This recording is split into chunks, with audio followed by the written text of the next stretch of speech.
Alors j'ai plutôt un parcours pluridisciplinaire, ce qui est un peu atypique en France.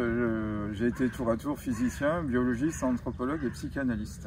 Alors ça m'a servi puisque dans la crise qu'on vit depuis 2 ans, j'ai eu différentes focales. Et ça m'a amené à faire une critique de ma propre formation quand j'étais monodisciplinaire. C'est qu'on est formé à une sorte de savoir territorial. Et la situation que nous vivons touche tous les domaines, donc il faut avoir différentes focales.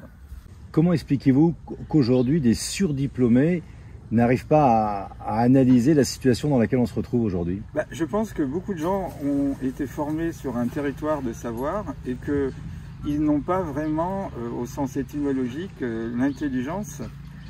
Ils ont un savoir, mais pas l'intelligence. Intelligence, ça vient de interligere, c'est établir des liens entre les choses, ou lire entre les lignes, ou comprendre une situation. Or, j'ai des amis qui sont surdiplômés, agrégés, docteurs, enseignants dans des universités prestigieuses, mais ils ont une expertise sur un domaine donné. Donc, ils sont incompétents en dehors de ce domaine, aussi banal que le commun des Français. Comment analysez-vous la situation dans laquelle on se retrouve aujourd'hui ? Et quelles leçons en tirez-vous pour demain? Qu'est-ce qui va se passer pour vous?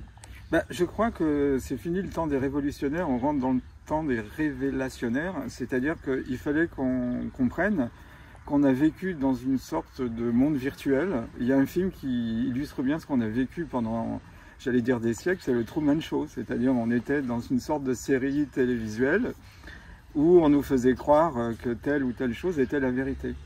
Et en fin de compte, c'est totalement faux. Donc, ça nous permet de se décroyantiser comme on dératise. Et donc, c'est très salutaire. On s'est rendu compte que nos élites ne sont pas des élites. On peut se demander s'ils n'ont pas été mis au pouvoir parce qu'ils avaient ce côté aveuglé. Ils ont une feuille de route à suivre. Donc, ça m'a amené à réfléchir sur la pédagogie. Il faut que les gens aient une pédagogie pluridisciplinaire.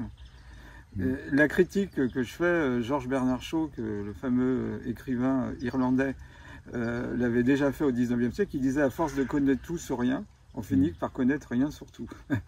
Donc quand on est un spécialiste d'un timbre-poste, en dehors de ce timbre-poste, on est face à notre ignorance, à l'inconnu.